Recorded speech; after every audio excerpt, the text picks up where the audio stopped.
یہاں ایک ایسی دکان ہے جس میں کوئی دکاندار نہیں ہوتا۔ اس میں کوئی شخص مال لا کر بھی نہیں رکھتا، بلکہ وہ خود بخود آ جاتا ہے۔ اس دکان کی کوئی حفاظت بھی نہیں کرتا، لیکن یہ ہر قسم کی چوری اور ڈاکے سے محفوظ رہتی ہے۔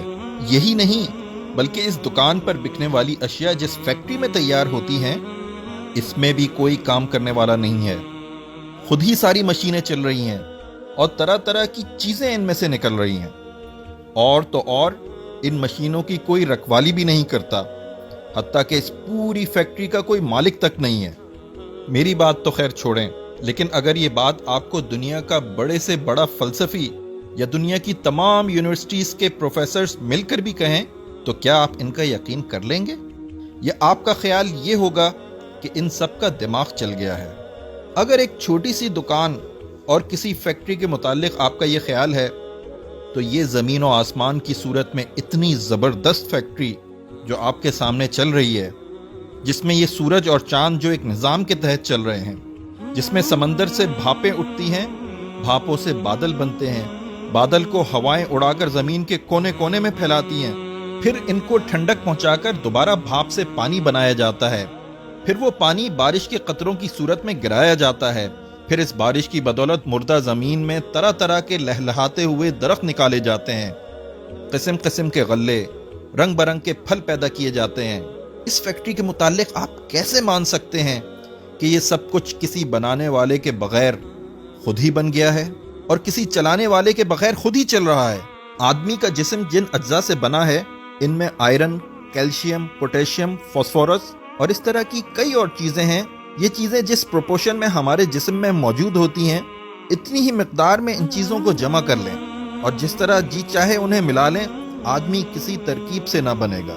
پھر یہ کیسے مانا جا سکتا ہے کہ ان بے جان چیزوں سے مل کر دیکھتا، بولتا، سنتا، چلتا پھرتا انسان بغیر کسی بنانے والے کے بن گیا؟ ماں کے پیٹ کی ایک چھوٹی سی فیکٹری میں کس طرح یہ انسان تیار ہوتا ہے؟ وہاں اسے ماں کے خون سے ہی غذا ملتی ہے، لیکن ماں کی حکمت کا اس میں کوئی دخل نہیں۔ وہیں اس آئرن، کیلشیم، پوٹیشیم اور فاسفورس وغیرہ کی ایک خاص مقدار جمع ہو کر گوشت کا ایک لوتھڑا بنتی ہے۔ پھر جہاں آنکھیں بننی چاہیے وہیں آنکھیں بنتی ہیں، جہاں کان بننے چاہیے وہیں کان بنتے ہیں، جہاں دماغ بننا چاہیے وہیں دماغ بنتا ہے، اور جہاں دل بننا چاہیے وہاں دل بنتا ہے۔ ہڈی اپنی جگہ، گوشت اپنی جگہ، غرض اس فیکٹری میں ایک ایک پرزہ اپنی اپنی جگہ پر ٹھیک بیٹھتا ہے۔ پھر اس میں جان پڑ جاتی ہے، دیکھنے اور سننے کی طاقت، چکھنے اور سونگھنے کی طاقت، بولنے اور لکھنے کی طاقت، سوچنے اور سمجھنے کی طاقت، اور نہ جانے کتنی بے حد و حساب طاقتیں اس میں بھر جاتی ہیں۔ اس طرح جب انسان مکمل ہو جاتا ہے تو پیٹ کی وہی چھوٹی سی فیکٹری جہاں 9 مہینے تک وہ بن رہا تھا، خود اسے باہر دھکیل دیتی ہے۔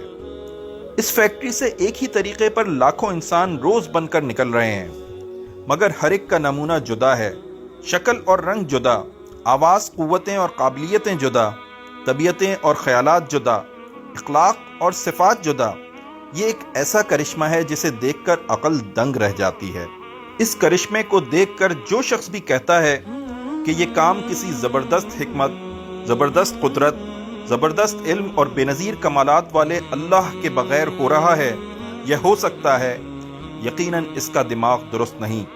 اس کو عقل مند سمجھنا عقل کی توہین ہے۔